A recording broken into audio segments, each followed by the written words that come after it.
Hey everybody, thank you so much for joining us today and welcome back to the Black Star Network. I'm Suzette Speaks, guest hosting today for my brother Farajii Muhammad, who is out. We have a fantastic lineup for you today on the culture. We're going to begin in Florida. You know what? We always causing trouble.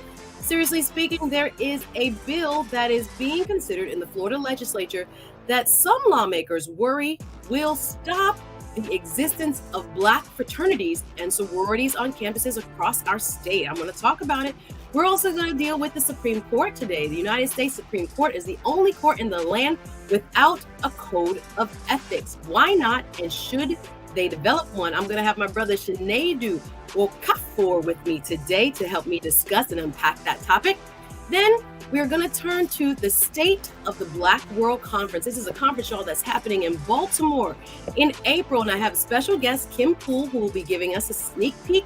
Then we are going to finish up with reparations. Yes, we're going to the West Coast. My special guest, Michael Imhotep, joins me to talk about what's going on in San Francisco. Y'all, did you hear this?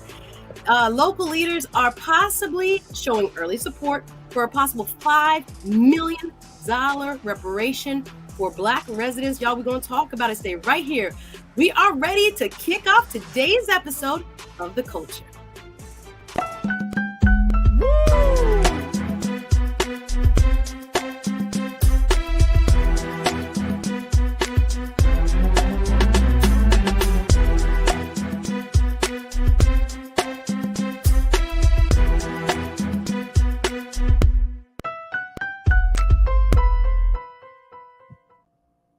Well, hey, everybody. Again, it's a pleasure to be with you. I'm super excited. Suzette Speaks here, TV host and attorney out of Miami, Florida, sitting in and filling the very big shoes of my big brother, Farajii Muhammad. Thank you, Farajii, for the opportunity to sit in for you today. So we're going to start with our first story, y'all.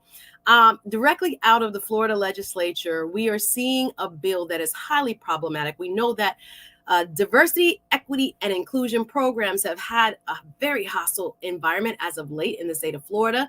And we're seeing a new iteration of a bill coming through the Florida State House. This is House Bill 999. And the proposed bill, some worry, would block the existence of Black fraternities and sororities. I'm going to go to, there are a couple news sources we're using for this story. That would be News One. You can also find a story on this in The Hill, as well as WPTV, which is the local Palm Beach affiliate of NBC. But just to read a quick quote from that article here on News One, what is going on? Basically, we have a Democratic representative, Yvonne Hinson, a Democrat from Gainesville, Florida, and she has been advocating in the Florida State House for considerations that might inadvertently happen if this bill is passed, and one that lawmakers are sounding the alarm on, or whether or not this will impact student organizations such as Black fraternities. The bill states the controversial HB 999 bill aims to restrict the programs and activities that Florida universities and colleges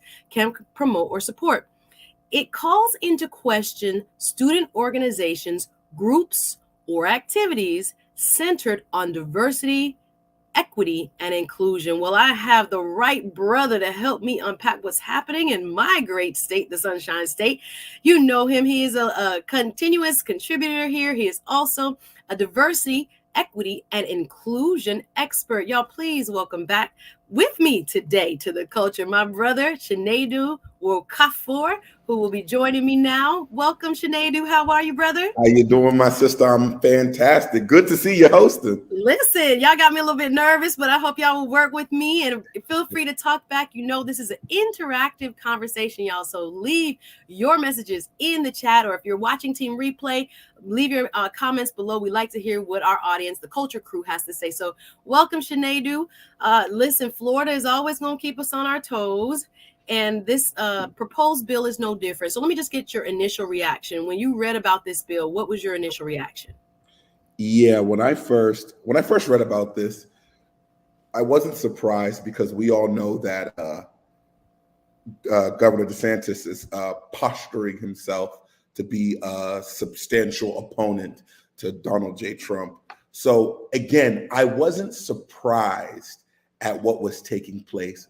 What did surprise me, though, is that in my lifetime that we would be fighting for things that my forefathers and ancestors fought to get rid of. This idea of kind of going backwards, and not just in Florida. You see it in bills in Arkansas, and you see it with Greg Abbott in Texas. It is becoming concerning, but there is no surprise on my end. So absolutely, I neither was I surprised. And again, if you don't know, in the Florida state legislature, Republicans have a super majority. So even though we've seen votes, I believe in this subcommittee, I think it was 12-5. Realistically speaking, Democrats don't even have the votes if it gets to the Florida House or the Florida Senate floor to block it, which makes it ultimately very concerning. So let's talk about what you saw in the meat of the bill. They are going after a wide range of programs. Again, we're worried because we think that, or some lawmakers have brought up the point that some of the organizations we have become accustomed to, such as fraternities, sororities, other affinity organizations around campuses, could be affected. So let's start with this. Tell us why such organizations, Black Greek letter organizations, are important to student life, because we know that this term diversity, equity, and inclusion is kind of all encompassing. And it is kind of vague, according to some lawmakers, in terms of what is being offered in this bill. So let's start by kind of unpacking why those organizations exist in the first place and what they do for student life on campuses across our country.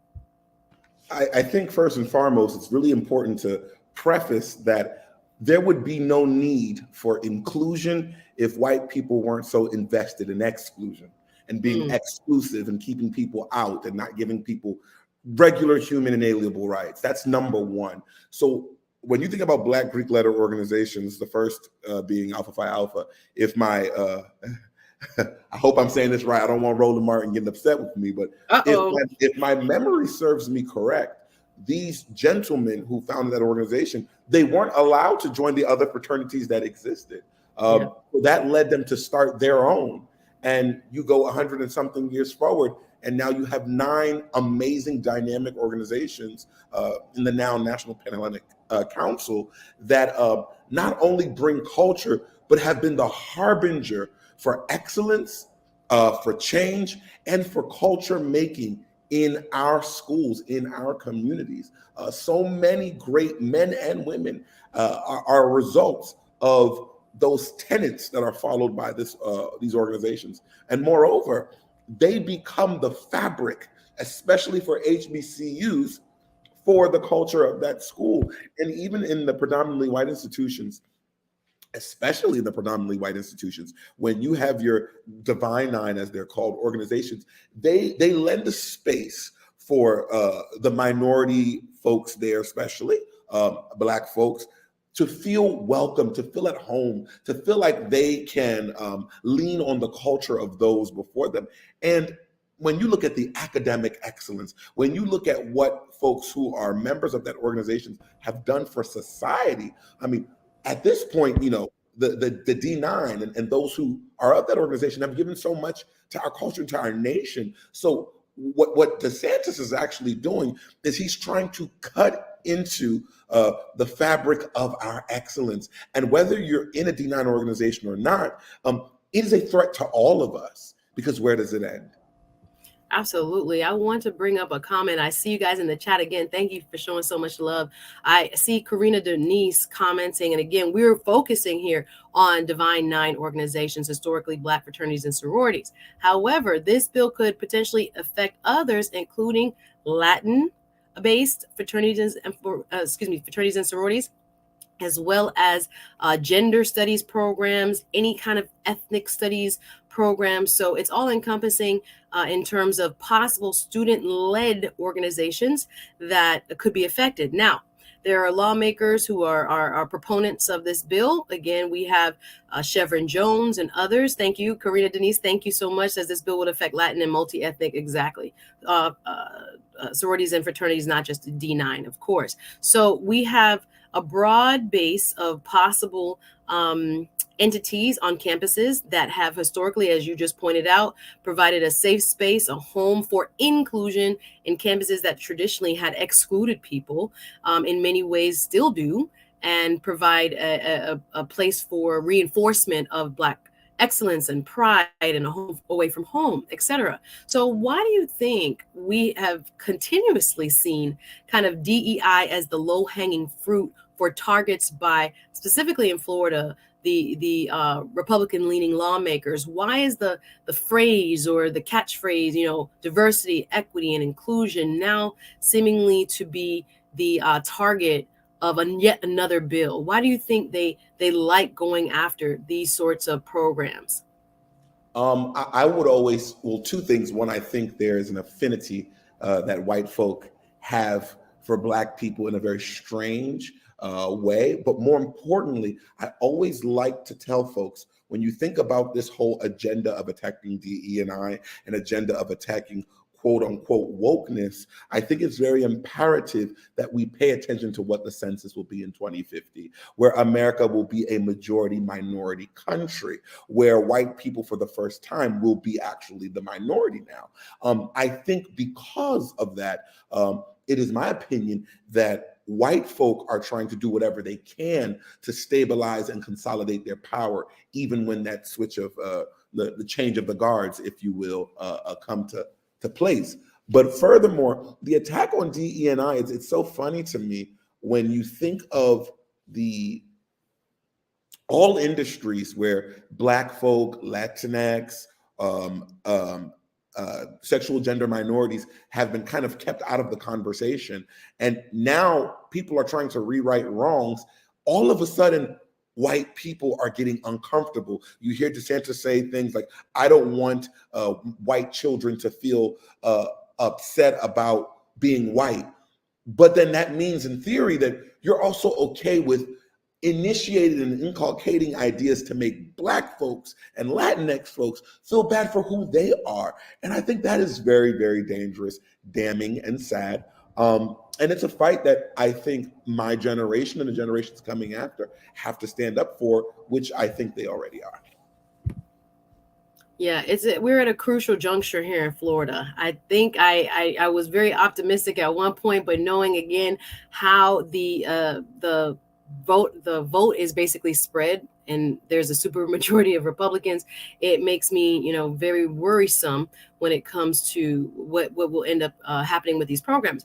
Can you talk a little bit more about the critical race theory, which again is not really defined in this bill? We have about a minute or so. When people hear this term, it has become, again, a dog whistle for many to indicate some kind of nefarious attempt at brainwashing children, first and foremost. And we know it's not taught in elementary, middle, high schools, college. It started actually in the law school forum. But for those who are still kind of spooked by this terminology, which is mentioned in the bill, but is not defined, what is critical race theory and how is it defined in your estimation?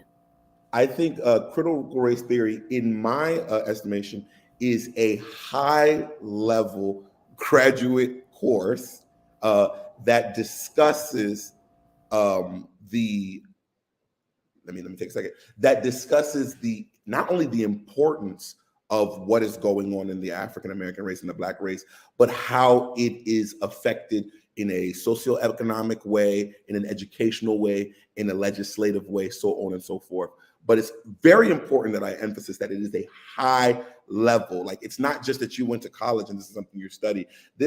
I would say this is more of what's the word I'm looking for? A concentration for those in those high level graduate courses for those who are in school. However, in typical Republican fashion, they're buzzwording it to put critical race theory, wokeness, that it's being taught in your schools, which is not even true, ever been true, but they're co-opting this again, because if the truth is now pontificated, then maybe folks will look at them and question why they did what they did or why they even have power. That is truly the most important part. If people realize what is and what has been, they may question why the people who are in power are in power. And that's kind of my thoughts on Getting deep. Thank you. We're getting deep. We got to take a quick break. We got to take a pause for the college show. We'll be back with more of the culture right after this break.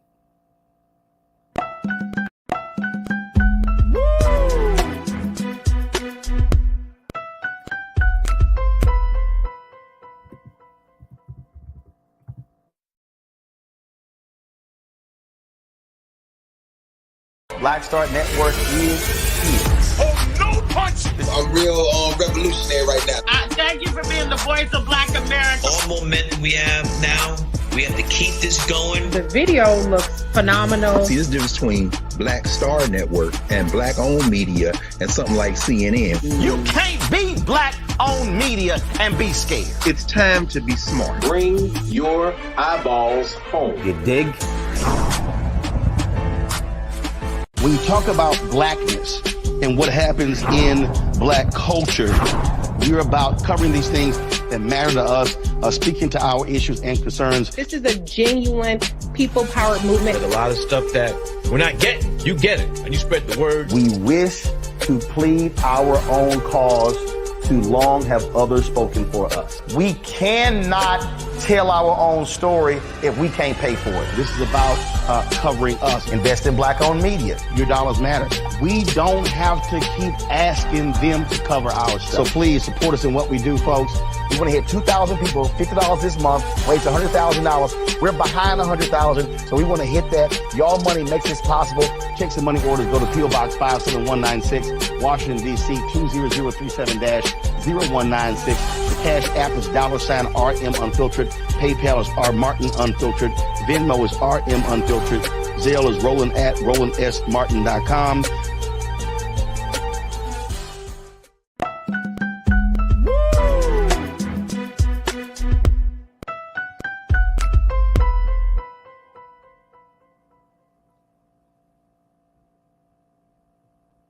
Hey everybody, welcome back to The Culture. Suzette Speaks in today for Farajii Muhammad. We're talking with my brother Chinedu Nkofor, who is helping me unpack what's going on in Florida. If you have not heard, there is a bill being considered that possibly would block a myriad of minority student organizations on university campuses. It's being called an anti-DEI bill, diversity, equity, and inclusion, and it has passed out of subcommittee and will be considered by the full House, and then possibly a version will go through the Senate shortly. We are concerned because many lawmakers are raising the alarm as to whether this will affect organizations such as Black fraternities and sororities. Historically, Black fraternities and sororities play a pivotal role in student life. And when I'm talking about it today with my brother, we can bring him back. Chinedu, thank you so much for unpacking some of what is being said in this bill. I want to use another quote I saw that kind of gives us, again, some context as to why lawmakers are so really concerned with this language. Some of it seems very vague and very broad. So let's go to, if we can, the quote that we see here, WPTV, which is out of West Palm Beach, the NBC affiliate. HB 999 opponents fear the bill would regulate student campus activities at Florida colleges. It reads, what campus activities are you attempting to regulate? State Representative Yvonne Hinson, Democrat, Gainesville, asked during a recent House committee hearing. Hinson, who served parts of Alachua and Marion counties, laid out her concerns and questions to the bill's sponsor, State Representative Robert Alex Andrade from Pensacola. He's a Republican out of the Panhandle. The campus activities that would be all discussed and considered by this bill are campus activities conducted by, he's saying, administration and professors in their position of roles of power over what students have on that campus. Student activities are not included, Andrade said.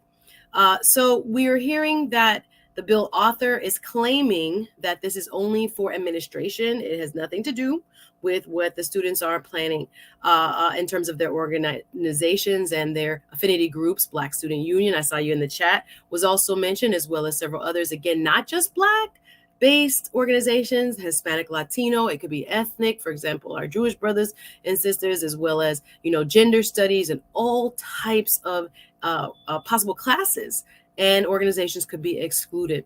Do you believe that this type of bill will have the kind of cooling effect that they hope it will have? That is, that there are going to be professors that are afraid to take on classes, that there are students that are not going to get the type of educational experience that students of the past have had, that is broad-based, that has cultural and ethnic elements and history. Imagine that involved. Do you think this type of bill will, in effect, basically remove all mentions of historical accurate in terms of historically accurate facts in terms of Black history, as well as remove the elements that we've been talking about from college campuses? Absolutely. I think that what we're seeing here is going to distort historical truth for comfortability. What I find very interesting, anywhere else, this would be called imperialism, this would be called communism. Anywhere else, if you hear about something like this in Russia, we would be so anti. If you hear about this in China with Xi Jinping, we'd be so anti. In North Korea with Kim Jong-un, we'd be so anti. But for some reason in our country, when these things happen, especially in the South, there is this ideology that these are our democratic rights or what have you.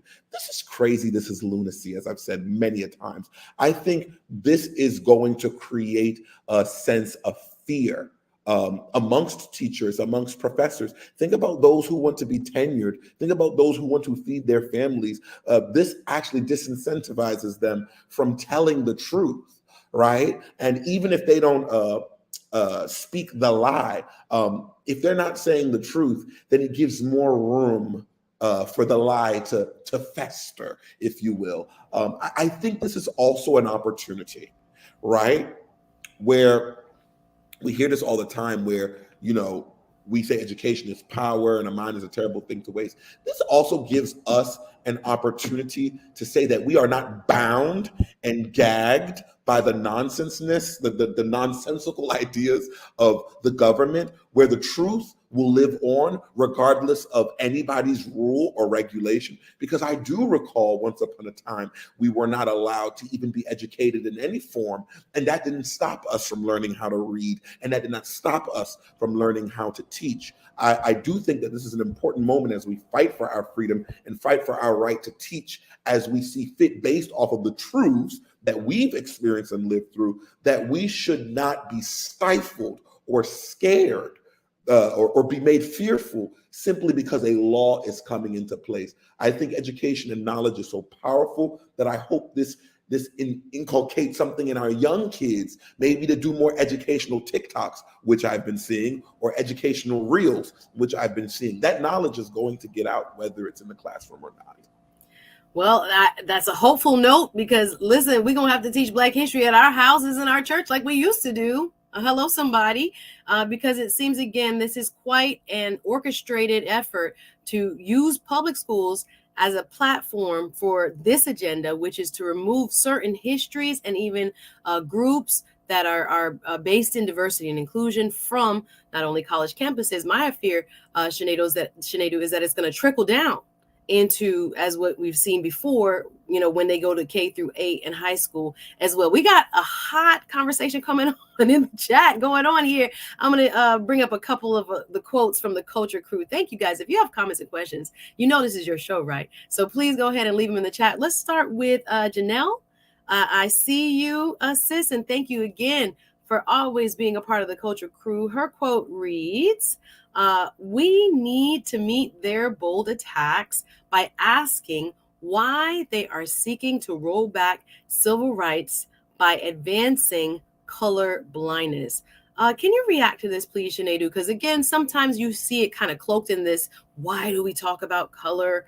And it is kind of a red herring, if you will, because we know that these our programs are designed so that we have more diversity.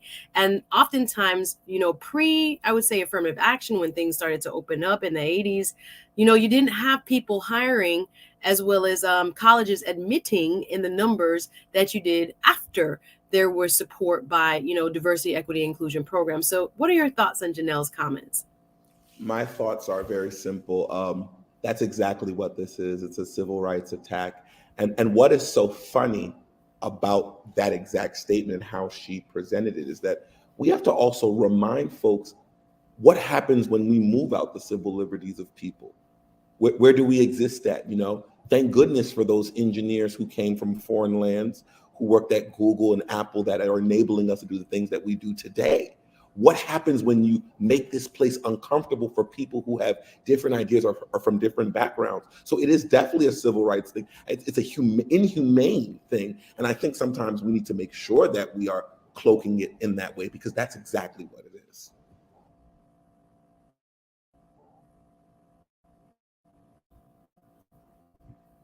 Absolutely. We're going to go next to my sister, Lana L. Thank you again for your support.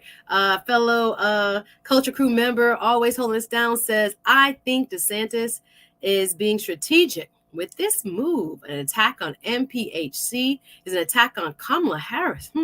I think it's smart politically, but Greeks are going to kick his butt. I think, yeah, our election of the vice president, Kamala Harris, did bring diversity.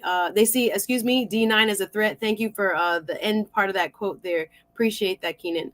But yes, D9 has come to the forefront with the election of Kamala Harris. A lot of us already were quite familiar with their storied history and storied past.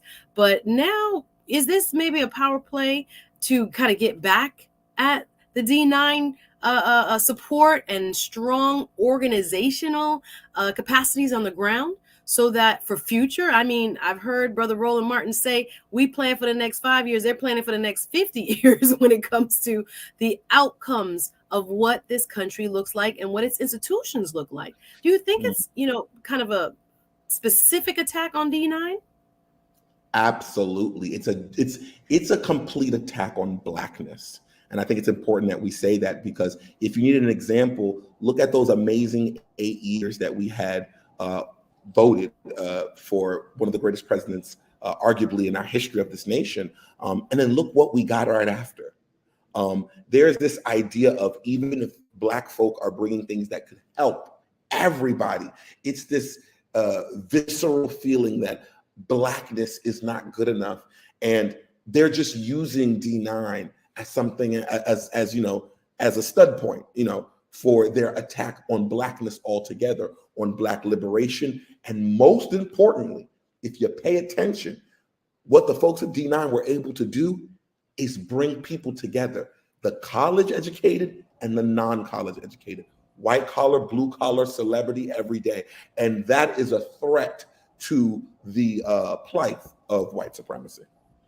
Man, it is for sure, I think, orchestrated in a way so that, again, the institutions that have flexed a little muscle, not a little, a lot of muscle within our community can somehow be targeted and even crippled, some would argue, going forward by making sure they cannot be on campuses. Again, I've seen quotes, and I don't know if you could put up a quote I saw from News One, Keenan, Senator Chevron Jones, a colleague and friend of mine here from Miami. He represents parts of Miami and Broward County, said during a debate, that he is obviously very concerned. And again, I'm so grateful for so many of our political leaders here in Florida, even though they are outnumbered when it comes to voting. They stay very vocal and they try their best to bring light to, what's happening. So my question to you, Chinedu, is how do we even fight this? Because if the votes are, not there in terms of the balance of power in the state legislature, again, Republicans have this super majority. They don't need, Democrats don't even have to show up, and they would vote in a large enough number based on the layout of the House to pass what they want to. What do we do? What would you suggest, whether it's through, organizational structures, whether it's, we had a wonderful interview with someone from Black Lives Matter come through yesterday when we had to kind of cut away and do some work behind the scenes. But what do we do, the everyday person? So you read this and you say to yourself, this is crazy. How can you affect change where you are? I think what's important, you can affect change by where you are, more importantly, by getting involved, not taking this as a joke. I think what you said about Roland, or what Roland said, is very, very pivotal. We're planning for 5, they're planning for 50. And if we're planning just for 5, then we have to keep planning over and over and over and over and over again. It's important that folks get involved locally with their community, and more importantly, that people are having these conversations. And I would say to my fellow young people, y'all, it's our turn. Our elders did what they could. It's our time to have these conversations and put some action on these conversations to make sure that folks are putting respect on our names. And lastly, but never the least, it's important to join some of these organizations, not just Black Greek letter organizations, but Black affirming, Black liberation organizations, because you need to be around like-minded people, because it's very, very easy to get lost in the Black struggle when you are surrounded by a sea of whiteness. And Sinead, we have to stay encouraged, brother. We're going to have to hold the conversation right there. We got to take a short break. But after this break, more of the conversation with Sinead Okafor right here on The Culture. Stay tuned.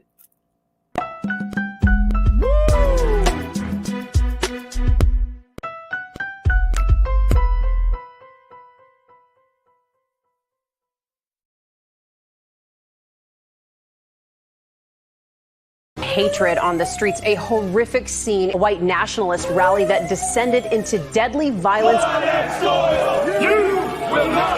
White people are losing their damn minds. An angry pro-Trump mob storms the U.S. Capitol. We're about to see the rise of what I call white minority resistance. We have seen white folks in this country who simply cannot tolerate black folks voting. I think what we're seeing is the inevitable result of violent denial. This is part of American history. Every time that people of color have made progress, whether real or symbolic, there has been what Carol Anderson at Emory University calls white rage as a backlash. This is the rise of the Proud Boys and the Boogaloo Boys. America, there's going to be more of this. Here's all the Proud Boys, guys. This country is getting increasingly racist in its behaviors and its attitudes because of the fear of white people. The fear that they're taking our jobs, they're taking our resources, they're taking our women. This is white fear.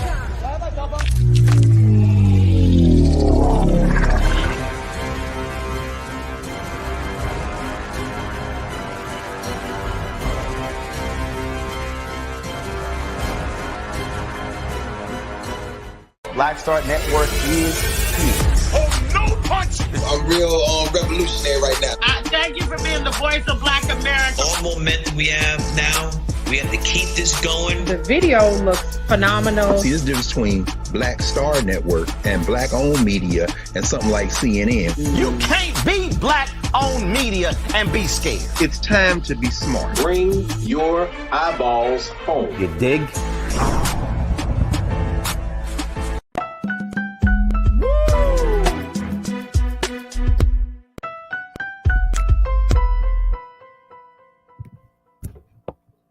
Hey, everybody. Welcome back. It's Suzette Speaks, filling in for Farajii Muhammad right here on The Culture. Good to be with you. And we're going to move along in the conversation. We're going to pivot now to the Supreme Court. There's an article that came out in the Griot that talks about why so many organizations are now advocating for the Supreme Court to adopt a code of ethics. Now, I have to put on my lawyer hat here today because I know, as a student of law, having passed the bar here in Florida, one of the first classes we have to take is called professional responsibility. What is that, y'all? It basically teaches you as an attorney how to operate at the highest moral standards and moral codes. And there is no court in the land that does not have a code of ethics except the United States Supreme Court. If we could bring up our quote from the Griot so we could take a look a little bit more deeply at this subject. In the Griot, the story reads, many organizations are demanding the Supreme Court adopt a code of ethics to preserve its integrity. The Project on Government Oversight, POGO, a nonpartisan independent watchdog based in Washington, D.C., is among several groups that have proposed a set of ethical rules for the justices to follow. Sarah Tuberville, director of the Constitution Project at POGO, told the Griot that her organization has advocated for the Supreme Court to adopt, quote, a stronger ethical standard for self-preservation. That's real, y'all. We're going to bring back our diversity, equity, and inclusion expert and regular contributor here on The Culture, Mr. Sinead Okafor, who is going to come through and let us know what he's thinking about this. Now, again, I'm partial because I have to follow a lot of rules as an attorney. But why is it, do you think, that the Supreme Court of the United States has been rather averse to adopting its own set of ethics regulations? Ooh, y'all ready for this conversation? I'll start and preface it here, and I have to. For one, our founding fathers were amazing people, but they weren't perfect. They aren't gods. I think we're starting to realize that a lot of things that have been set in stone in our country are due for a bit of changing, because they do not work in today's day and age, especially when you think about our Constitution, including so many more people today than when it was written. And with that being said, there has been many questions about how the Supreme Court governs and how they handle their situation, and even how they handle their appointments, or when people can be appointed or not appointed. I'm looking at you when they appointed what's her name? Ketanji Brown Jackson. Right before her, the white lady. Yes, I'm looking at her face. Oh my goodness, the lady from the Midwest. I know exactly who you're talking about. Yes, but the process they went into in getting her into her seat very quickly while President Trump was on his way out. But when Merrick Garland, almost a year before Barack Obama was getting out, that didn't take place. So there is so much to be done, but more importantly, about how these folks in the Supreme Court act. Why do they theoretically get to be above the law, and why don't they have to hold themselves to some type of standard that the people have to hold themselves to? So I think it's very important for them to have a code of ethics on what they should and shouldn't do, especially with our good Clarence Thomas doing some pillow talk with Ginny Thomas. That's out of line. And even the leak about the Roe v. Wade situation that took place around the springtime last year, there is something going on in the house. The call is coming from inside the house. You know what, Sinead, and I could not agree with you more, because we are seeing a situation in which there is kind of this, I don't know, secret handshake going on, where you have just mentioned cases that bring this to the forefront, right? So we saw Mr. Clarence Thomas, Supreme Court Justice Clarence Thomas, one of the elder statesmen, probably the eldest on the court right now, participate in cases that many observers would say he should have recused himself, right? So you have his wife, who was being called to answer questions with respect to her involvement in January 6th. We have, they came together and came up with this excuse as if they don't talk, husband and wife, about their politics and what she does as an individual. Ginny Thompson is a very politically active person. She says she has been before she married Clarence Thomas and remains so now.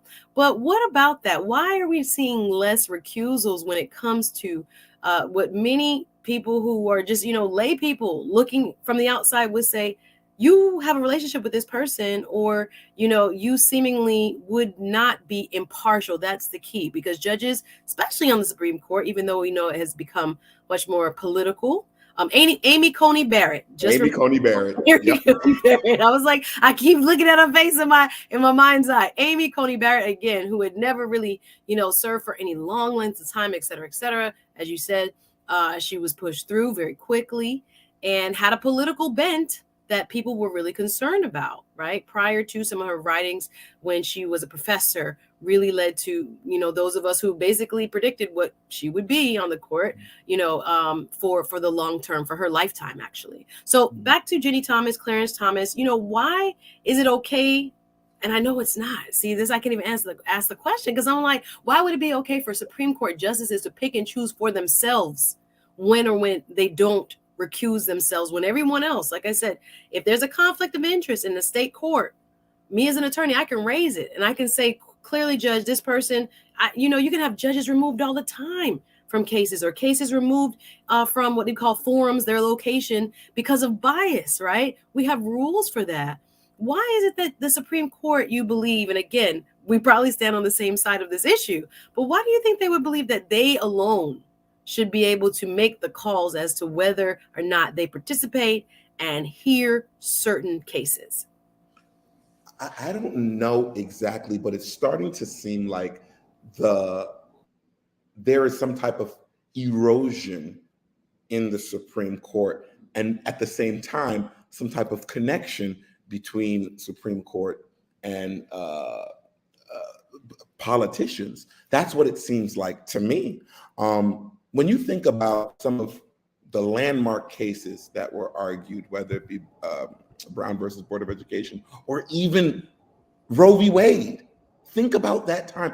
That's in a time where, as far as history is concerned, that we weren't even as advanced as we are today. And to see how, I hate to say this because I have high respect for the courts, but it's becoming a cesspool for unlawfulness. And it's if you look at it and juxtapose it to what you see in everyday politics, you're going to see a similarity.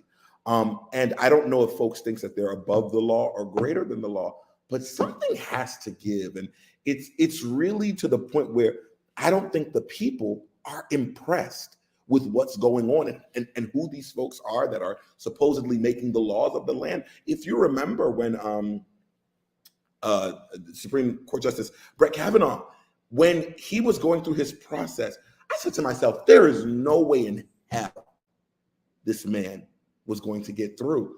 But then he did. It was a tough process, but then he did. And that, when I saw that, even with all the stuff that was on his background, if you will, and all of the things that even Ms. Blasey Ford, as brave as she was to come up to say against him, when I saw that nothing changed, it was reminiscent of Trumpism.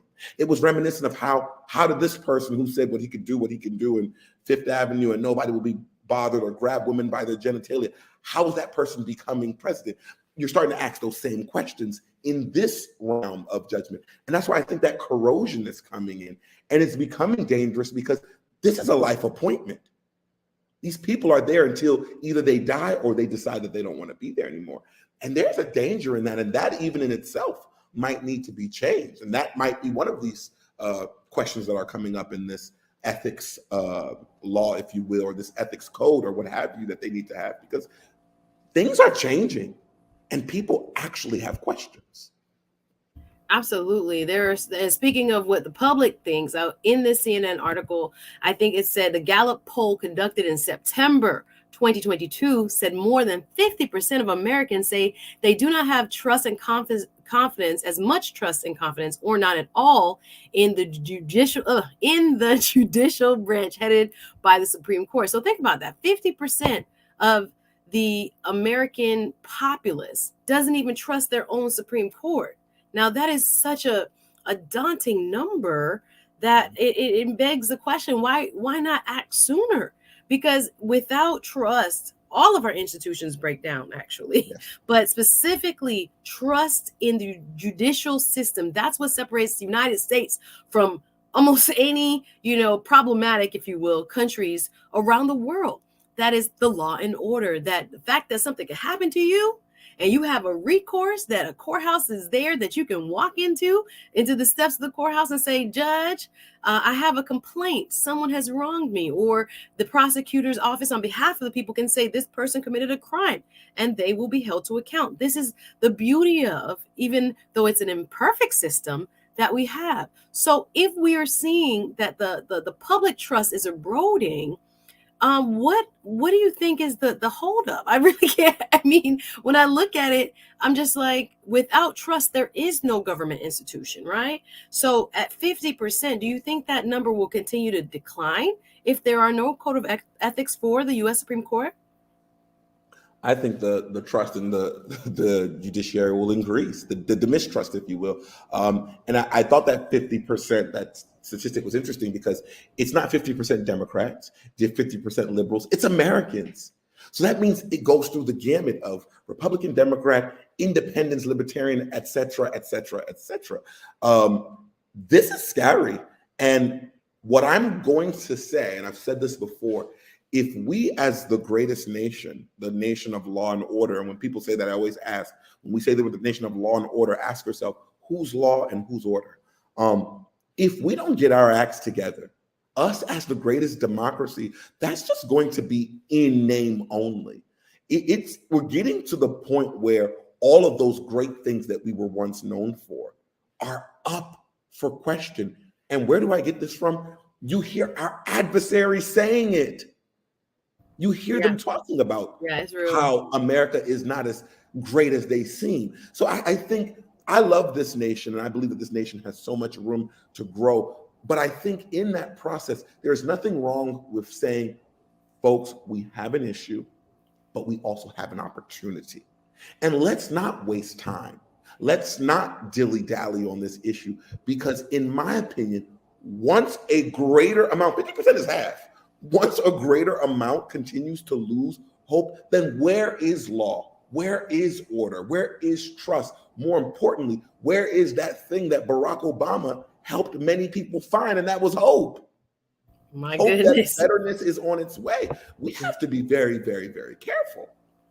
Yeah, we have so much to talk about. The comments are blowing up. We're going to read the comments after our break, y'all. Let me put up one more quote, though, from this article. Again, from the Griot. Thanks to our friends at the Griot. We are going to put up a quote again by Sarah Tuberville, right? Again, she's a director of the Constitution Project.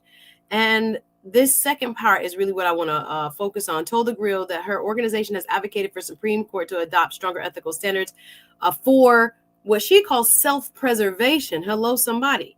The justices are blind, she says, to the fact that the public's faith in the institution is waning. And the public's faith is the only thing that gives the court's ruling any force of law, she said. Tuberville said the High Court's lack of a code of conduct, quote, diminishes the public's faith in the court as an institution and as a fair and impartial arbiter of the law and of justice. I think that really encapsulates what you just shared, Sinedu, because again, people can definitely take notes from around the world as to what it looks like when you don't have the trust in civil society and in governmental organizations. And when we don't pay attention to, what the heart and the minds of people, right, our public, our citizens are saying, we often find ourselves in trouble. So when you hear, again, there have been many suggestions, but they have remained averse. Tell us what some of the advantages are, whether that has been in the workplace. Again, for my profession and other professions, you're gonna have to have a code of ethics. What are the benefits, in addition to public trust, that you get from having a code of ethics? I think you get a better work environment. That's first. People do their best work when they can believe in what they're doing. So codes of ethics, once, is something that not only the company can stand on, but the people of the corporation can believe in. It is a symbiotic relationship. And also, it is something that it's actually check and balance. If you're not doing this, I can check you in the same way you can check me when I'm not doing that. And like I said, it builds trust, it builds honor, it builds respect, and it builds on the tenets of democracy and freedom. And I think a lot of corporations, they go for the code of ethics because they want to show that that's something that they stand on, but you got to practice what you preach as well. Because like I said, it's something for folks to hold someone on. So when they do have the code of ethics, a great benefit is folks in that group can now say, hey, our code of ethics says that you are to do X, Y, and Z, but I've experienced A, B, and C. How can we rectify it? Then you get people. Again, democracies only work when people are participating, when it's a participatory action. And it brings greatness, it brings diversity, it brings equity, it brings inclusion. And there's never a moment where a code of ethics is ever a bad thing. Listen, I want to read some of these comments. I agree with you wholeheartedly. We're going straight to the comments from our chat. Thank you, Culture Crew, keeping us active in this chat today, y'all. We got to take a quick break. We'll be back with more of the culture right after this.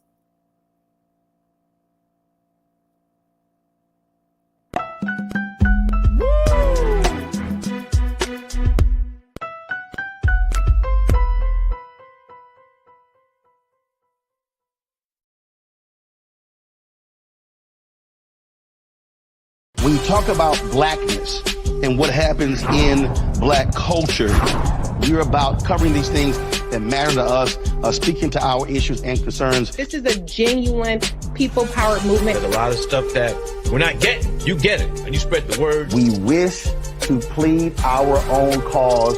Too long have others spoken for us. We cannot tell our own story if we can't pay for it. This is about covering us. Invest in black-owned media. Your dollars matter. We don't have to keep asking them to cover our stuff. So please support us in what we do, folks. We want to hit 2,000 people, $50 this month, raise $100,000. We're behind $100,000, so we want to hit that. Y'all money makes this possible. Checks and money orders go to P.O. Box 57196, Washington, D.C. 20037-0196. The Cash App is $RM Unfiltered. PayPal is R Martin Unfiltered. Venmo is RM Unfiltered. Zelle is Roland@RolandSMartin.com. Black Star Network is here. Oh, no punch! I'm real revolutionary right now. Thank you for being the voice of Black America. All momentum we have now, we have to keep this going. The video looks phenomenal. See, there's a difference between Black Star Network and black-owned media and something like CNN. You can't be black-owned media and be scared. It's time to be smart. Bring your eyeballs home. You dig? Hatred on the streets, a horrific scene, a white nationalist rally that descended into deadly violence. White people are losing their damn minds. As an angry pro-Trump mob storms the U.S. Capitol, we're about to see the rise of what I call white minority resistance. We have seen white folks in this country who simply cannot tolerate black folks voting. I think what we're seeing is the inevitable result of violent denial. This is part of American history. Every time that people of color have made progress, whether real or symbolic, there has been what Carol Anderson at Emory University calls white rage as a backlash. This is the rise of the Proud Boys and the Boogaloo Boys. America, there's going to be more of this. Here's all the Proud Boys, guys. This country is getting increasingly racist in its behaviors and its attitudes because of the fear of white people. The fear that they're taking our jobs, they're taking our resources, they're taking our women. This is white fear.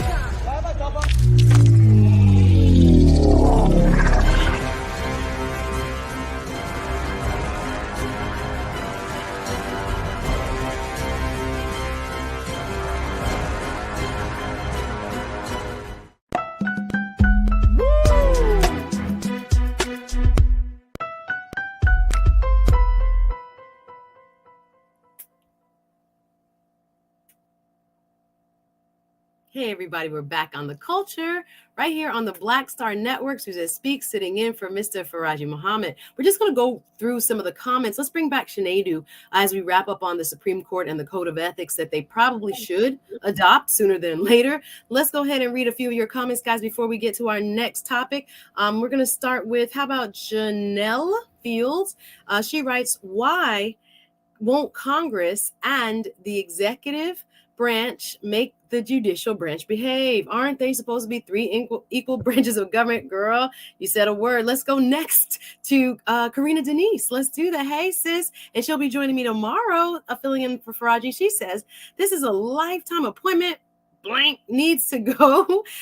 Senators need 4-year terms, not 6 years, in my view. Okay, sis, tell us how you feel. Also, term limits for them may not be a bad idea. She means the Supreme Court, right? They are lifetime appointees. They can shape for 30 years or more what the court looks like. Let's go to, do we have a couple more comments? I know we're going to have to take a quick break shortly. Let's go next to Langston.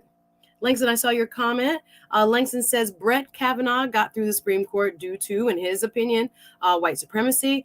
What other job interview can you discuss? Beer and being drunk in America. Yeah, that was probably one of the most memorable, for the wrong reasons, confirmation hearings that we've had. And again, if we had code of ethics, you know, maybe we wouldn't even have a person who had such questionable backgrounds on the Supreme Court. Again, we have to take a break, y'all. Karina Denise, real quick, let's get one more. Appears that SCOTUS does not give a darn about the public's faith. The Supreme Court of the United States doesn't give a darn about the public's faith. And why would they, when the conservative majority are drunken with power? We got to leave it there. I got to let my brother, Sinedu Okafor, go. And I appreciate you being with us. We got to take a break. More of the culture. We'll be back with Michael Imhotep right after this. Stay tuned.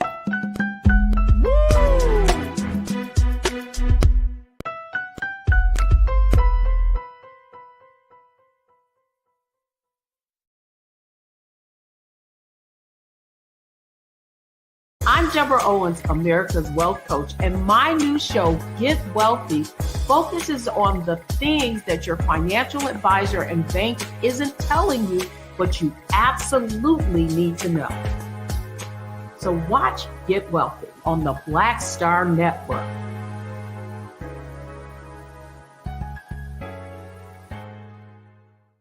Black Star Network is here. Oh, no punch! I'm real revolutionary right now. Thank you for being the voice of Black America. All momentum we have now, we have to keep this going. The video looks phenomenal. See, there's a difference between Black Star Network and black-owned media and something like CNN. You can't be black-owned media and be scared. It's time to be smart. Bring your eyeballs home. You dig?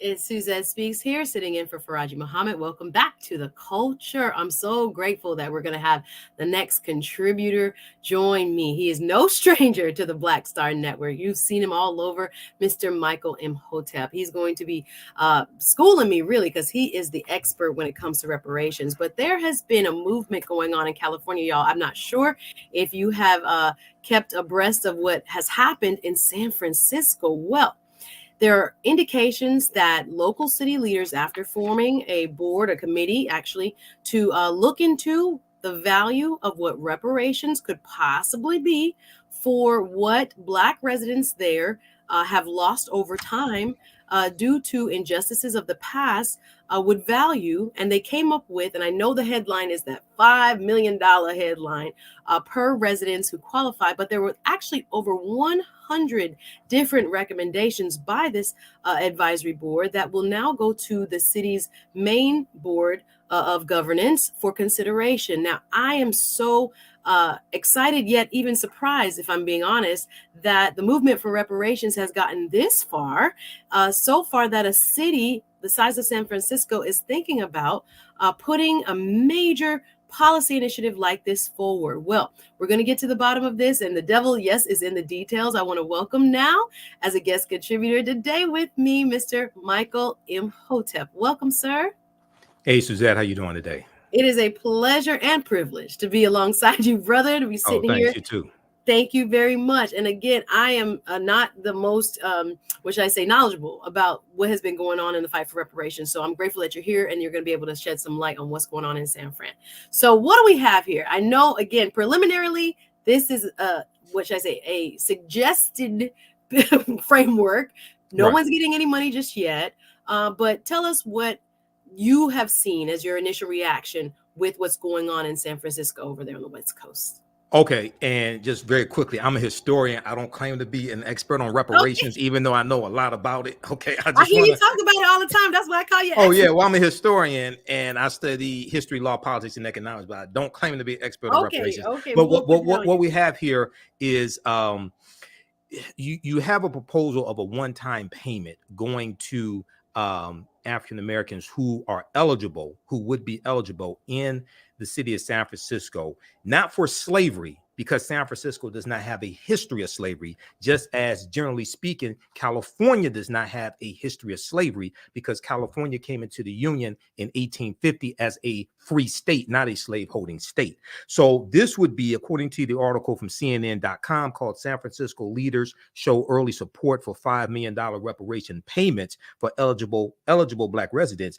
It says that San Francisco's Reparations Advisory Committee, which was created in 2020 to craft a plan to address institutional city-sanctioned harm inflicted upon African American communities. Okay, so this would be a one-time payment of $5 million, and it's not. Now you have some on the committee who support this. However, generally speaking, understanding the finances of San Francisco, and San Francisco has a $728 million budget deficit over the next 2 years, it's unlikely that this will actually be implemented. Okay, but you have the California Reparations Task Force, which is at the state level. You also have a San Francisco Reparations Task Force as well. And the $5 million were some of the more than 100 recommendations made by a city-appointed reparations committee tasked with the question of how to repair the damage of systemic racism, redlining, housing discrimination, things like this in the city of San Francisco. Okay, wonderful foundation laid, my brother. Thank you for that. This is the CNN article we are referencing, guys. You can go check it out on CNN.com. It's up there. San Francisco leaders show early support for 5 million reparations payments for eligible Black residents. So my question to you, Mr. Imhotep, why is California like the standout? Is it just the progressive nature of politics there? I don't hear this coming out of other states, or maybe there are other similar programs or considerations being made. Of course, we've heard, a couple of cities do things like maybe give housing down payments. Sure. That was Evanston, Illinois. So let me address that. Okay. Go ahead, brother. I know you know the background. Go ahead. Yes. Let's take Evanston, Illinois first, because the person who spearheaded that, her name was Robin Ruth Simmons. I interviewed her on the African History Network show for an hour, to break down what actually happened. Now, the state of Illinois abolished slavery in 1818. Evanston, Illinois, the city of Evanston, Illinois, wasn't founded until the 1840s. You had a lot of woke ass people running around who didn't do research, who said, they should do reparations for slavery, things like this. Evanston does not have a history of slavery. So when you have a city, they're not going to do reparations to repair the damage of something that the city did not inflict. When you look at what San Francisco is doing or what they're proposing, they are saying specifically they are working to repair the damage that the city inflicted upon African Americans, not what the state did, not what the federal government did, because they don't have those type of resources.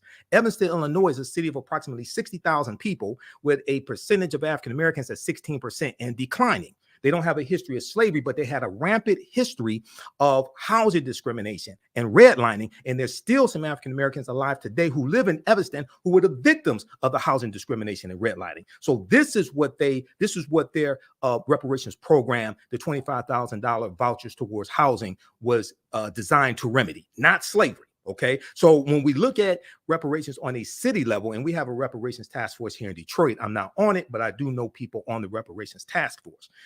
They are looking at repairing the damage that the city did. You first have to understand history in your city and the damage that the city did to understand what to repair. California is very progressive because both the state legislature is controlled by Democrats. It's the most populous state in the country, and you have a Democratic governor, and that came through voting. Okay. The 500-page report that they released back June 1st, 2022 is the most comprehensive analysis of African Americans and what has happened to us since the Kerner Commission report came out in 1968. All right. So I encourage people to research what the California Reparations Task Force is doing, and they are going to the proposals for reparations is going to be distributed, if it passes the state assembly, based upon lineage. Okay, you'd have to be able to provide evidence that you are a descendant of a person of African descent who was here prior to 1900, or a person of or free African American here who was in the U.S. prior to 1900. The reason why they have to do it based upon lineage and not based upon race is because in the state of California, race-based policies are illegal. It's illegal to have a policy only for African Americans, and they want to make sure that if anything gets passed in the state legislature, it doesn't get overturned in court, which it will be, because Republicans will file lawsuits, and some brain damaged Negroes will also file lawsuits as well to block it. Okay, now at the federal level, Title VI of the 1964 Civil Rights Act, Section 601, non-discrimination and fairly assisted programs, bans race-based policies. So if reparations happens at the federal level, most likely what California is doing will be the model, because race-based policies at the federal level are illegal as well, which is why if we're seeking a legal remedy to a historical problem, we must understand both law and history. Well said, brother. Okay, I'm following you. I'm reading the chat. Y'all come on through with your questions. I see a chat member, his going by Oil King, and in his opinion, he has stated that he does not believe housing vouchers, so to speak, to be reparations. I think we need to define terms, because you've laid out, there is a school of thinking that it goes back to, the institution of slavery. There's a school of thinking that there was wrongs committed by law against citizens of African descent and were sanctioned by a local municipality or the state itself or the federal government itself. And we can't get that. And I will talk to you about that after break, why it hasn't gotten more traction in the federal government. Sure. But nonetheless, so what we have is a hodgepodge of ideas, and I'm grateful for some of the comments. I'm going to bring them up after the break. Yeah. When it comes I need to address that first comment. Yeah, go ahead and put up Oil King's comment. Thank you, Oil King, for being here. And I'm grateful for all my culture crew who are letting us know how they really feel. But this is what he wrote. He wrote, why is this considered reparations? How do you respond to that, please, Michael? Well, reparations for what?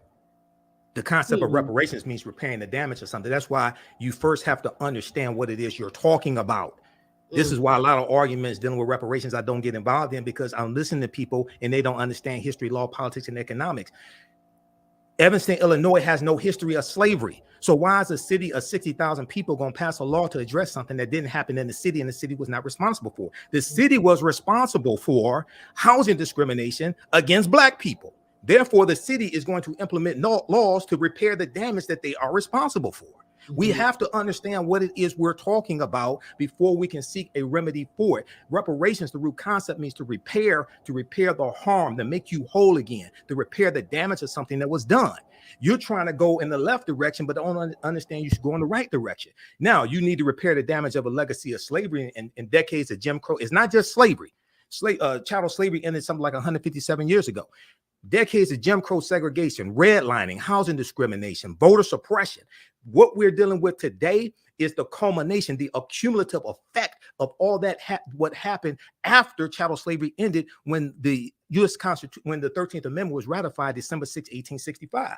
You have to look at the collapse of the inner Reconstruction, collapse of the Freedmen's Bank, understanding the redlining that was created by the federal government, understanding why you have African-American homes at a value of $48,000 less than comparable white homes, which is a cumulative effect of $156 billion less net worth for African-American homes than comparable white home. So that's dealing with a legacy that happens after slavery ends.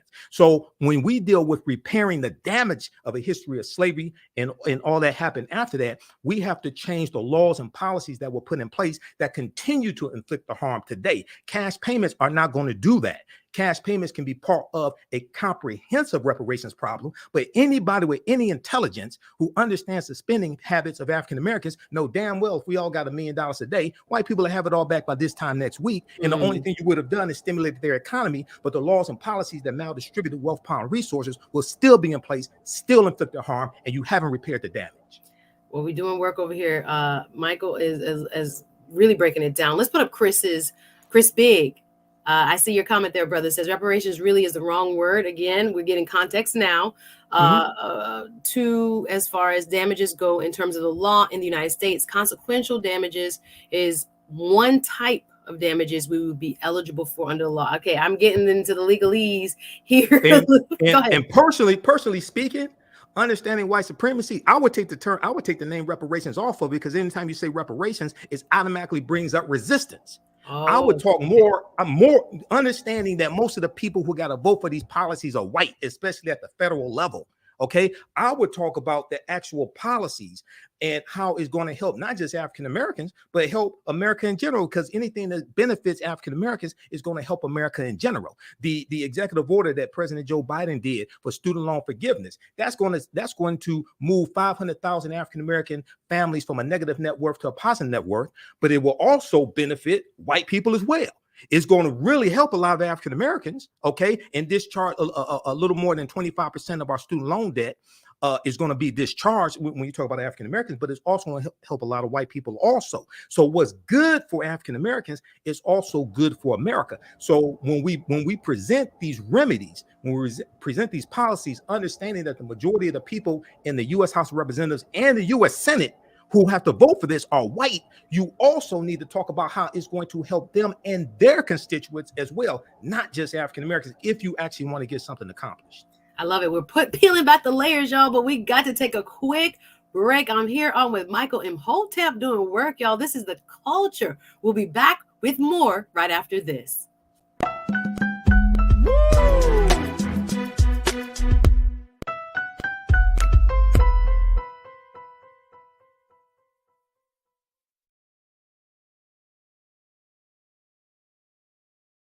I'm Deborah Owens, America's Wealth Coach, and my new show, Get Wealthy, focuses on the things that your financial advisor and bank isn't telling you, but you absolutely need to know.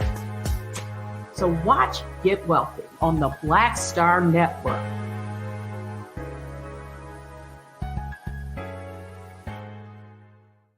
Black Star Network is here. Oh, no punch! I'm real revolutionary right now. Thank you for being the voice of Black America. All momentum we have now, we have to keep this going. The video looks phenomenal. See, there's a difference between Black Star Network and black-owned media and something like CNN. You can't be black-owned media and be scared. It's time to be smart. Bring your eyeballs home. You dig? When you talk about blackness and what happens in black culture, we're about covering these things that matter to us, speaking to our issues and concerns. This is a genuine people-powered movement. There's a lot of stuff that we're not getting. You get it, and you spread the word. We wish to plead our own cause. Too long have others spoken for us. We cannot tell our own story if we can't pay for it. This is about covering us. Invest in black-owned media. Your dollars matter.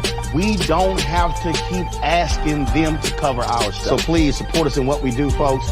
We want to hit 2,000 people, $50 this month, raise $100,000. We're behind 100,000, so we want to hit that. Your money makes this possible. Check some money orders. Go to P.O. Box 57196, Washington, D.C. 20037-0196. The Cash App is $RM Unfiltered. PayPal is R Martin Unfiltered. Venmo is RM Unfiltered. Zelle is Roland at RolandSMartin.com.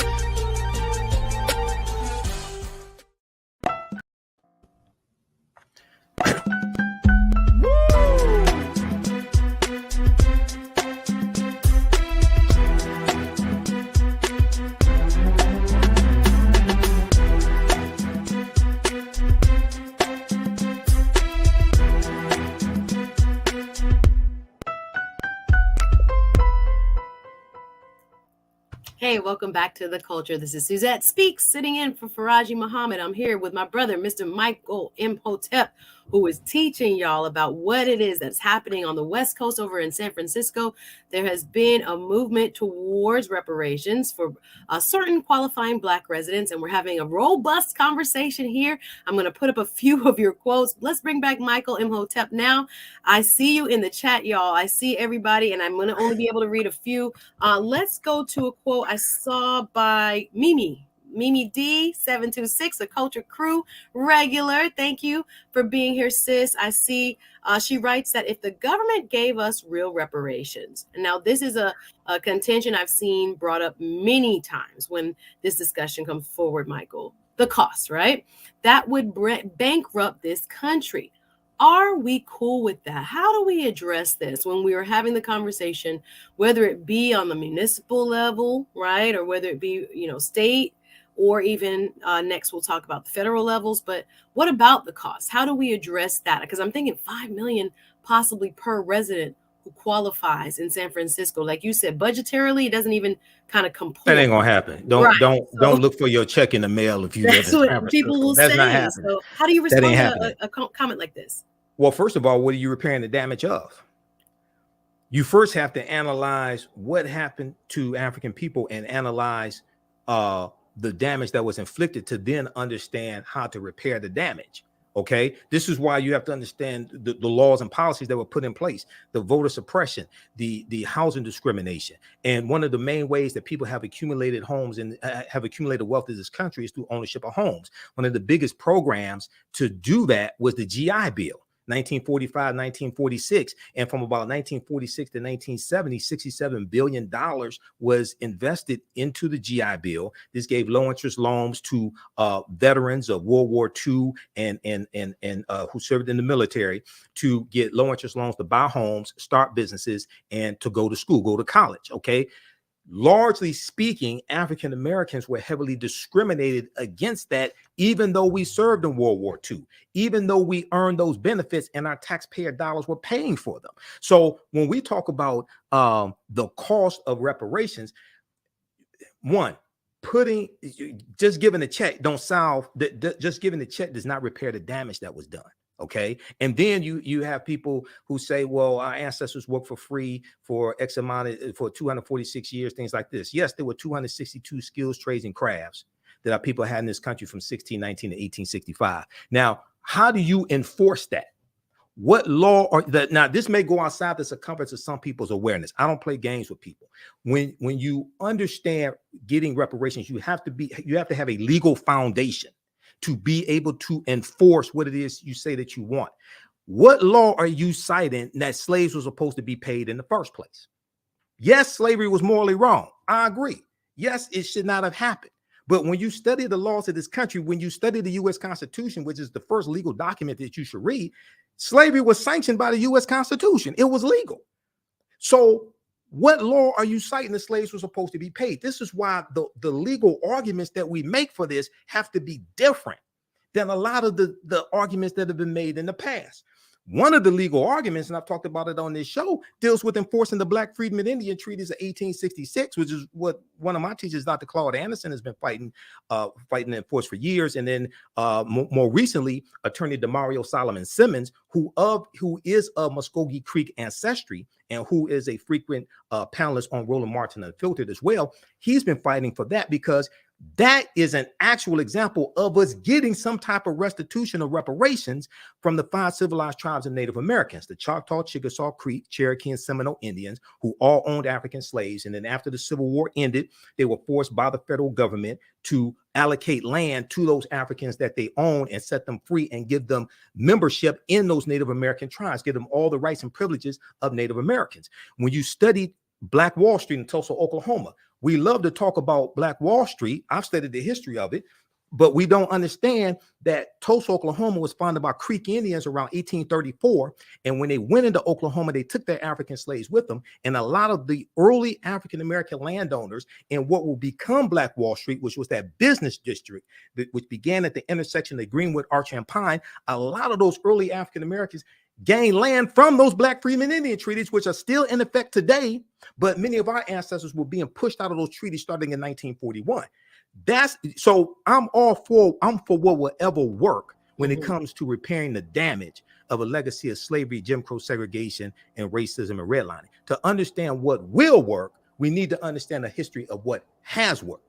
And what has worked, and there's documented evidence of that, are the Black Freedmen Indian Treaties of 1866. Heck yeah, I'm gonna jump right in here because I say just let him go, because I know this is a passionate subject matter for you. I'm gonna put up another, based on what you just said, sir, you're doing work, quote from Jacqueline Boateng, I think is how you pronounce it, because what you have just mentioned is that there are different aspects of what could be considered, and the term is probably imperfect, reparations.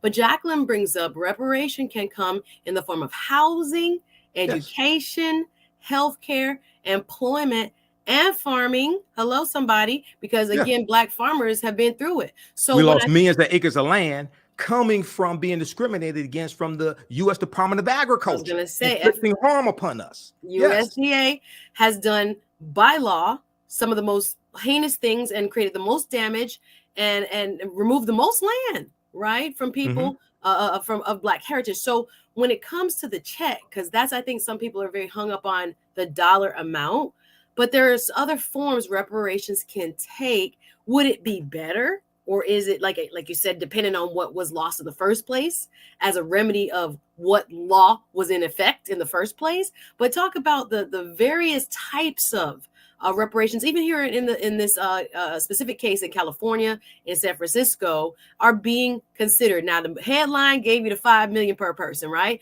But there were other suggested remedies, over 100, in fact. So can you talk about what other, even in the broader sense or directly related to the San Francisco proposal, forms of reparations that are being suggested?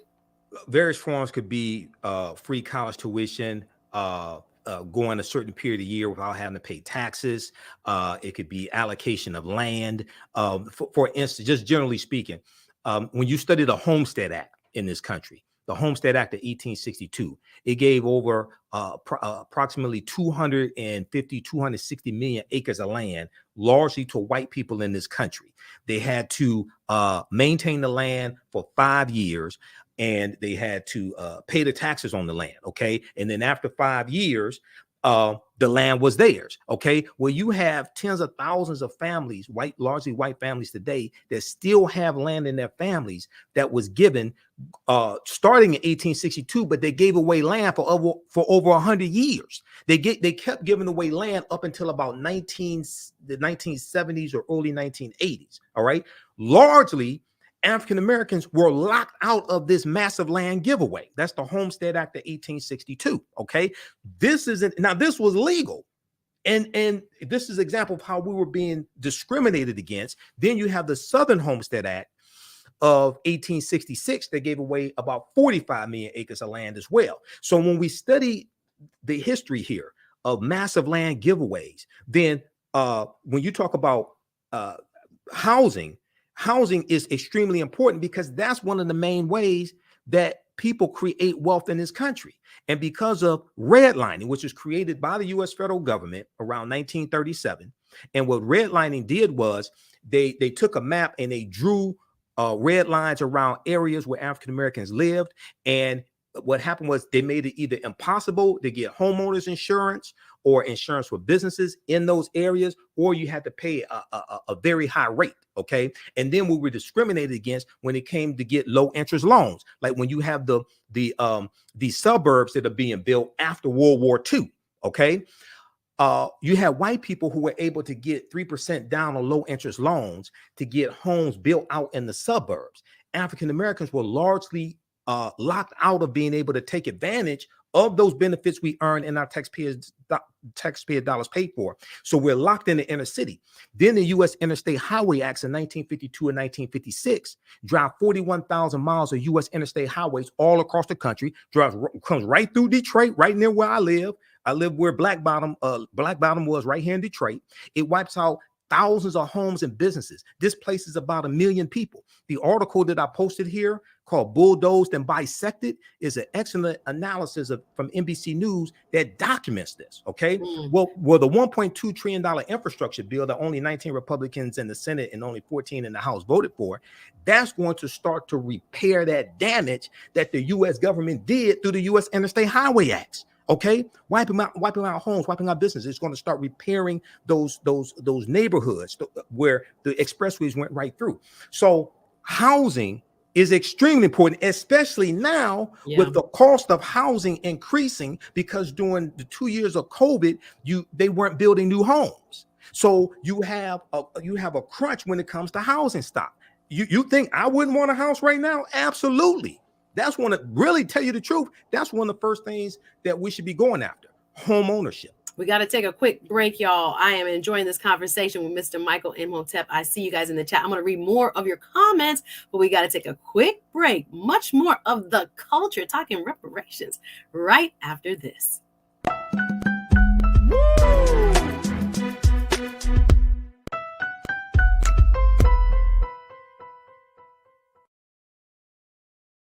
Hi, I'm Dr. Jackie Hood Martin, and I have a question for you. Ever feel as if your life is teetering and the weight and pressure of the world is consistently on your shoulders? Well, let me tell you, living a balanced life isn't easy. Join me each Tuesday on Black Star Network for a Balanced Life with Dr. Jackie. We'll laugh together, cry together, pull ourselves together, and cheer each other on. So join me for new shows each Tuesday on Black Star Network, A Balanced Life with Dr. Jackie.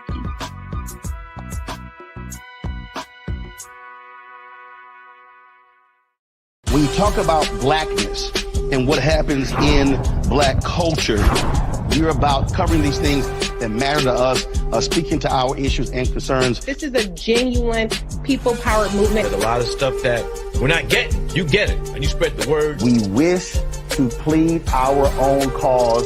Too long have others spoken for us. We cannot tell our own story if we can't pay for it. This is about covering us. Invest in black-owned media. Your dollars matter.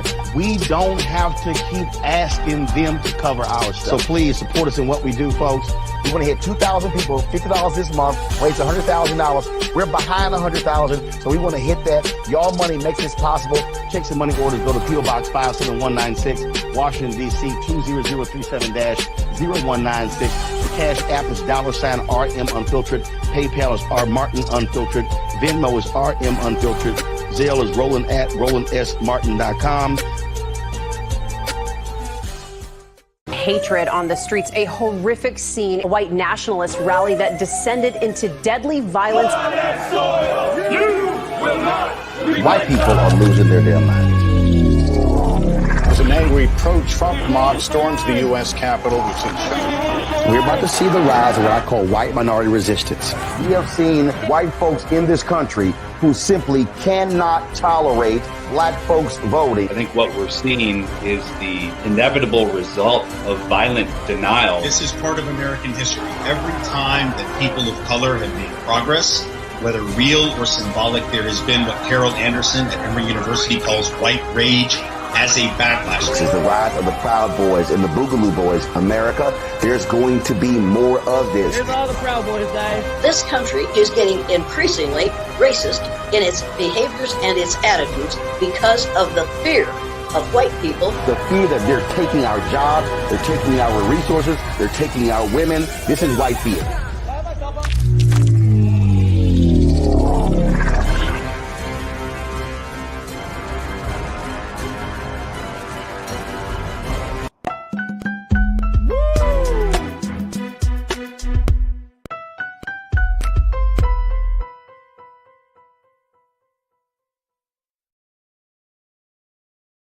It's the culture. It's the culture right here on the Black Star Network. I'm Suzette Speaks, sitting in for Farajii Muhammad with my brother, Mr. Michael Imhotep, talking about reparations and what's going on in California, specifically in San Francisco. A proposal that has gained some traction into helping to make Black residents whole for past wrongs by the city and others.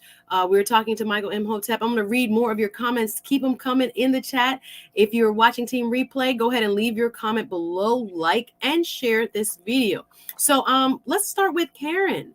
Karen Canera, I saw your comment, sis. Thank you again for being a part of the culture crew today. She said there wasn't slavery in California, and I think you said that too, Michael.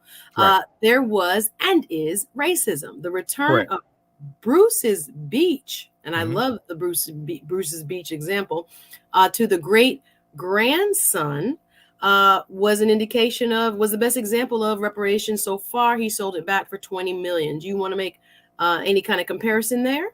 Well, when you read the articles dealing with the California Reparations Task Force, one of the things they talk about repairing the damage of is the theft of land, like with Bruce's Beach, okay? And then in the San Francisco area, you have the Fillmore district, okay, which was a district that was wiped out by expressways, and they had a lot of African-American homes. It was in the 1960s.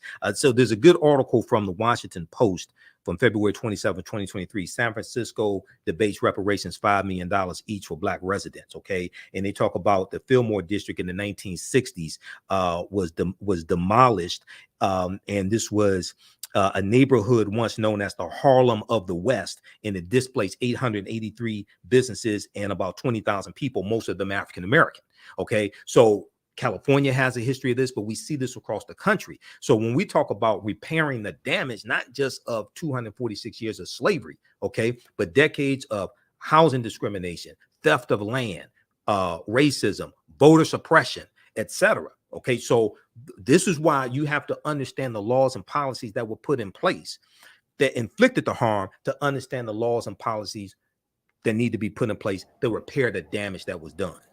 Understood, brother. We are going to stay with our audience and viewers. Let's go to another comment. Chris Big, I saw this comment stand out. You wrote, thank you, sir. Compensated Emancipation Act paid reparations to slavery owners at $300 per slave.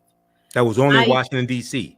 That was the compensated. That was the compensated. Okay. This is the mistake people make. That was the Compensated Emancipation Act of April 16th, 1862, which was sponsored by a senator who was an abolitionist. It was passed by Congress, signed into law by President Abraham Lincoln, and it was about something like 2,900 petitions by slave owners that only applied in Washington, D.C. That did not apply to all slave owners in the country. All right. Okay, and we're just gonna finish the quote, and then you can respond as well. So I used that number to come up with $4.9 trillion adjusted for inflation. The mistake he's making is he thinks that applied to all of the African slaves in this country. It did not. That only applied to Washington, D.C. Go to the Zen Education Project, read the information they have on the Compensated Emancipation Act, archives.gov has it, etc. So this is why we really have to understand what it is that we're talking about. Because I hear people thinking that applied to all the slaves in the U.S. and all the slave owners. No, it did not. That was only for Washington, D.C. And that was in 1862 during the U.S. Civil War.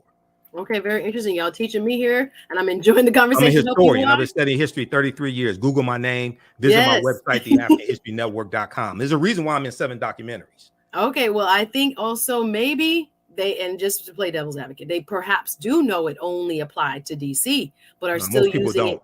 Okay, so most people don't. If they did not, then we're definitely glad that you have highlighted that. But if they do, I think just the number he's trying to come up with is based on one example. You disagree with that? Most people don't know it only applied to Washington, D.C. Okay. And the other thing is a lot of people confuse what Great Britain did in 1834 with the Slave Abolition Act when they abolished slavery and they paid reparations to 46,000 British slave owners. And they took out a loan for about 19 million pounds. And that was for the 800,000 enslaved Africans. Okay.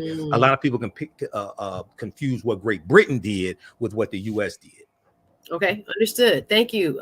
Keeping us on our toes and keeping us accurate. I appreciate you, Mr. Michael M. Hopetep. We're going to go next to, let's bring up Oil King. I saw this quote, just give me housing. I think when we were talking about housing, sir, this quote was used then. And he said, don't call it reparations. We have plenty of housing programs. So he said he doesn't need the title reparations, although it could be used to make Black people whole. I know you went kind of in depth with that. Do you think that is one of the, I guess, most reasonable or possibly, which I say, you use the word resistance, probably would be least resisted means of providing Black folk? Coming from the federal government, part of it. See, we have to have comprehensive repairing of the damage. It's not going to be just one thing. It's not going to be just one bill. Okay. So home ownership, and not just home ownership, free property taxes. Because see, there's a history of African Americans having their property taxes over assessed, and then we lose our home when we can't pay the property taxes. This is one of the ways our land has been stolen from us. Over assessing property taxes, the heirs' property rights. When it comes to a loophole, when it comes to land ownership, and this is one of the ways that a lot of African American farmers have lost their land with the heirs property loophole. Which is say for instance, say if 10 grandchildren inherit land, okay, from their grandfather or grandparents, and then one of them sells the land to a speculator, part of their land to a speculator, then there's a loophole that allows them somehow to be able to take over the rest of that land. This is heirs property. All right. When you study this, we've lost millions of acres of land through that. So it can be part of a comprehensive repairing of the damage. But this is why you first have to understand what happened to us. And one of the mistakes we make is we try to start studying our history in slavery. As a historian and as a student of Professor James Small, Dr. Leonard Jefferson, Professor Kabahai Watha Kamene, I have to say, when we talk about repairing the damage and making us whole again, we first have to understand who African people were and what African people had before we were put into an institution of slavery that stripped us of our history, names, culture, spiritual systems, folklore, mores, nationalities, things of this nature, and put us into an institution that put us into the category of chattel. You can't start studying our history in slavery because you missed the thousands of years of history prior to that. So when we talk about repairing the damage, I want to be restored to the level that my ancestors had prior to slavery, not get a check because they didn't get paid during slavery. This is a totally different concept. I was going to say that conceptually, I've never heard reparations placed as in what we would have been I'm trying to tell you, we have to refashion how we think about repairing the damage. You first have to analyze the damage that was done. That's very deep. I love this question. We got to take a quick break after this, but Lana L says, does the African History Network have a reparations class? I would love to. We have history class. You and me both, sis. We have history classes that I teach that deal with not just the history of slavery, but thousands of years of history leading up to slavery taking place. I teach that on Saturdays, 2 p.m. Eastern Standard Time. It's called Ancient Kemet, the Moors, and the Ma'afa, Understanding the Transatlantic Slave Trade, what they didn't teach you in school. And then the class I teach on Sundays, 2 p.m. Eastern Standard Time, Black resistance movements from the Haitian Revolution, the U.S. Civil War, Civil Rights Movement, and Black Power movement. So we deal with understanding, repairing the damage, reparations, things like that in both of those courses. Visit my website, theafricanhistorynetwork.com, theafricanhistorynetwork.com. You can register for those. And I'm also teaching I'm doing a free online lecture Saturday, March 18th, 12 noon Eastern Standard Time, in honor of Women's History Month, or Black Women's History Month. It's called Great African Women in History, the Mothers of Civilization. So you can register for all that at our website, theafricanhistorynetwork.com. But we do deal with understanding reparations better and repairing the damage and who we were before we were put into the institution of slavery. I love it, y'all. We have more time. Listen, I got to get to a few more comments. I'm enjoying this conversation on reparations with Mr. Michael Imhotep. We got to take one more quick break, y'all. Don't go anywhere. We're going deep. I'm Suzette Speaks in for Farajii Muhammad. More of the culture right after this.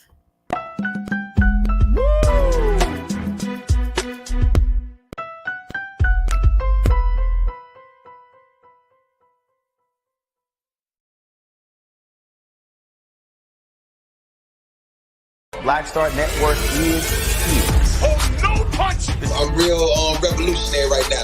Thank you for being the voice of Black America. All momentum we have now, we have to keep this going. The video looks phenomenal. See, this difference between Black Star Network and Black-owned media and something like CNN. You can't be Black-owned media and be scared. It's time to be smart. Bring your eyeballs home. You dig? When you talk about blackness and what happens in Black culture, we're about covering these things that matter to us, speaking to our issues and concerns. This is a genuine people power movement. There's a lot of stuff that we're not getting. You get it, and you spread the word. We wish to plead our own cause. Too long have others spoken for us. We cannot tell our own story if we can't pay for it. This is about covering us. Invest in Black-owned media. Your dollars matter. We don't have to keep asking them to cover our stuff. So please support us in what we do, folks. We want to hit 2,000 people, $50 this month, raise $100,000. We're behind 100,000, so we want to hit that. Y'all money makes this possible. Check some money orders. Go to P.O. Box 57196, Washington, D.C. 20037-0196. The Cash App is $RM Unfiltered. PayPal is R Martin Unfiltered. Venmo is RM Unfiltered. Zelle is Roland at RolandSMartin.com.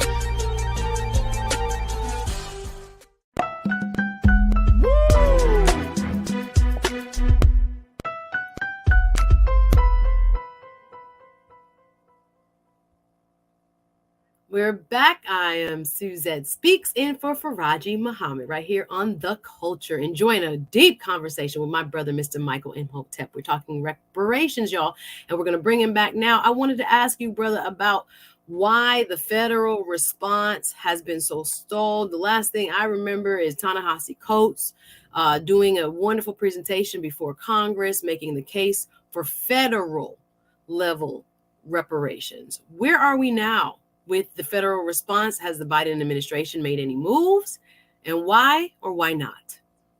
Okay, so the biggest push at the federal level has been HR 40, which was first sponsored by the Honorable John Conyers here in my city, Detroit, 1989, the year after Japanese Americans, you after the bill to pay Japanese Americans $1.6 billion divided into $20,000 per Japanese American. So it went to about $82,250 for the being put into internment camps during World War II.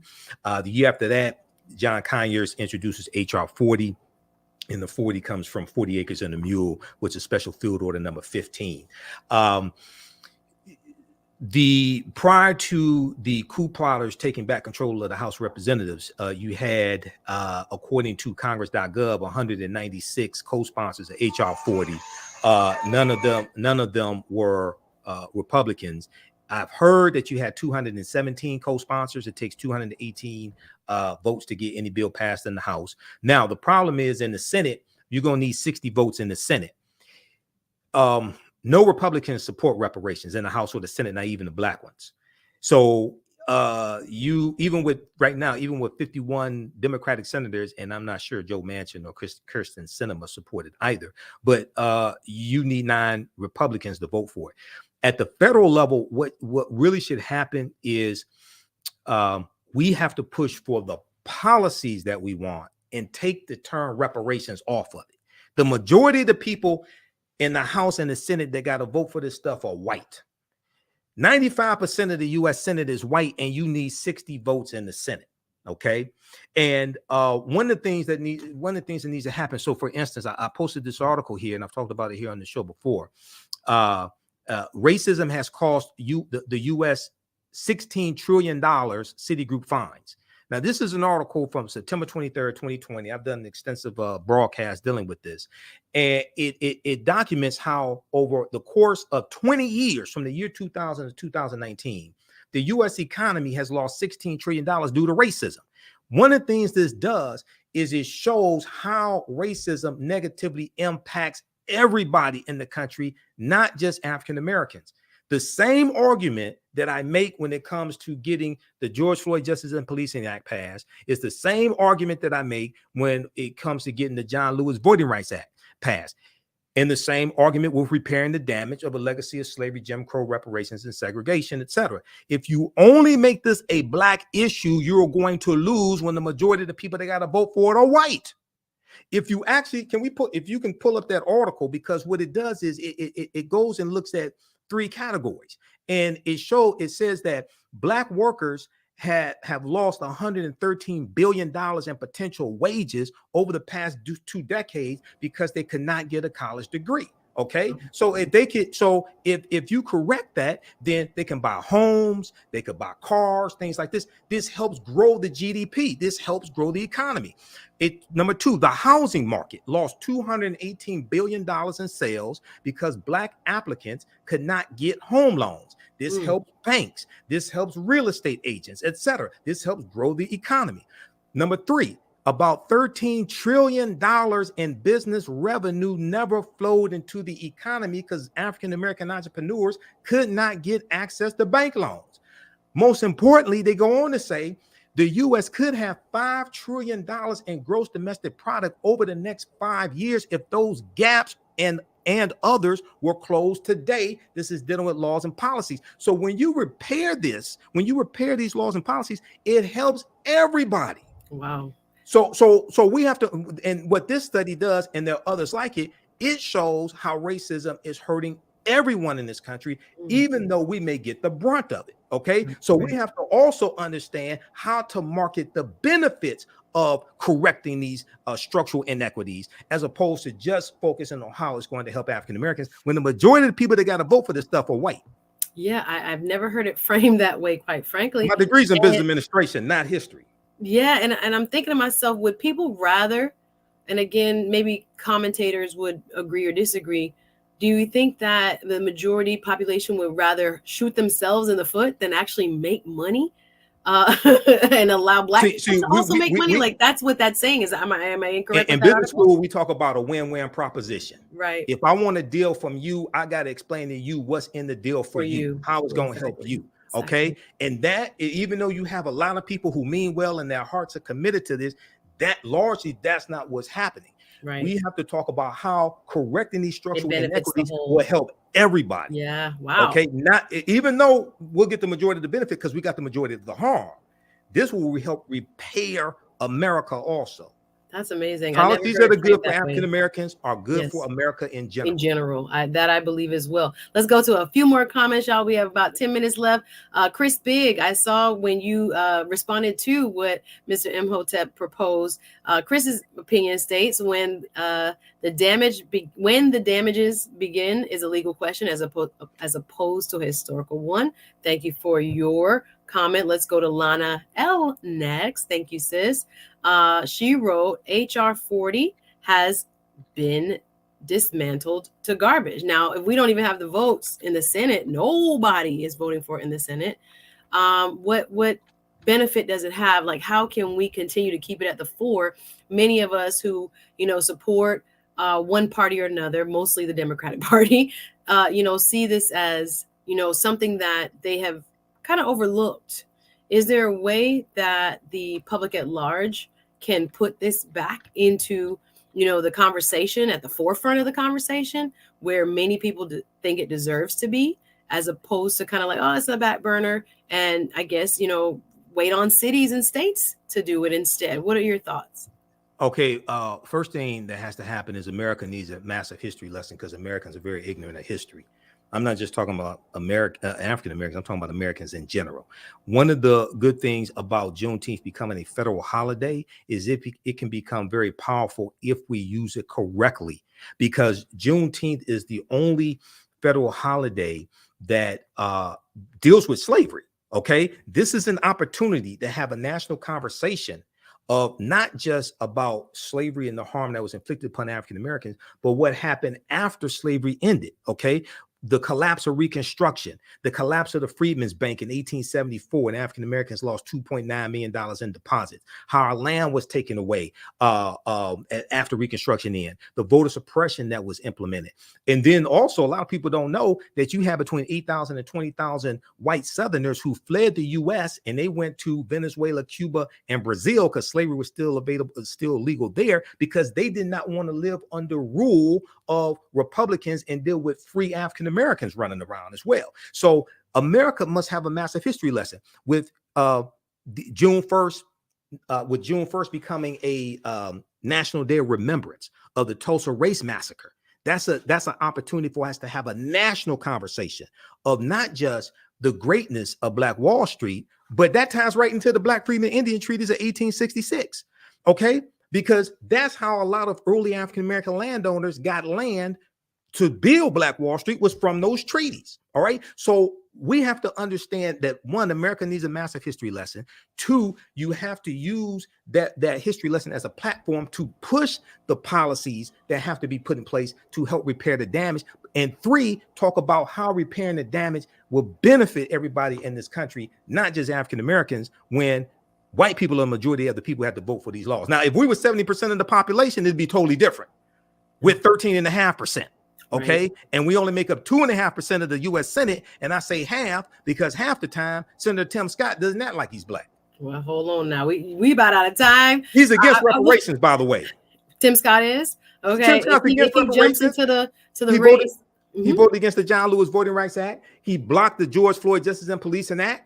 Okay, he voted against Judge Ketanji Brown Jackson. He voted against Kristen Clark being a deputy head of the Civil Rights Department of the Department of Justice. He's phenotypically Black, not consciously Black. All right, now we got to wrap up because there's so much more that we can say about this. I want to get a quick 30-second prediction. Now, this was through an advisory board in San Francisco. Do you think this actually gets adopted by the elected officials in San Francisco? The $5 million? Yes, any of it. I don't think the $5 million is. I think some of the other recommendations will. Now, the real test is what happens when lawsuits are filed. This is why you have to be on strong legal footing to withstand, because whatever you pass, laws get interpreted by the judicial branch of the government, and that can go to federal and it can go to the U.S. Supreme Court. All right, we're out of time. We'll have to leave it there. Thank you, Michael Imhotep, for doing work today on the culture. Appreciate you coming through. Of course, we'll come visit you. Thank you very much, everybody, for watching. Please, if you are not already subscribed to my channel, I do have a little YouTube channel going on. Go over to Suzette Speaks. Just look it up on YouTube, Suzette Speaks. And I want to thank my brother Farajii Muhammad for allowing me to fill his very large shoes right here on The Culture. I appreciate all the Culture fam for watching, commenting, sharing, and for holding us down in general. I hope you enjoyed the conversation. I'll be back tomorrow, also guest hosting. That's it for us today, y'all. We'll see you tomorrow. Thank you so much for watching.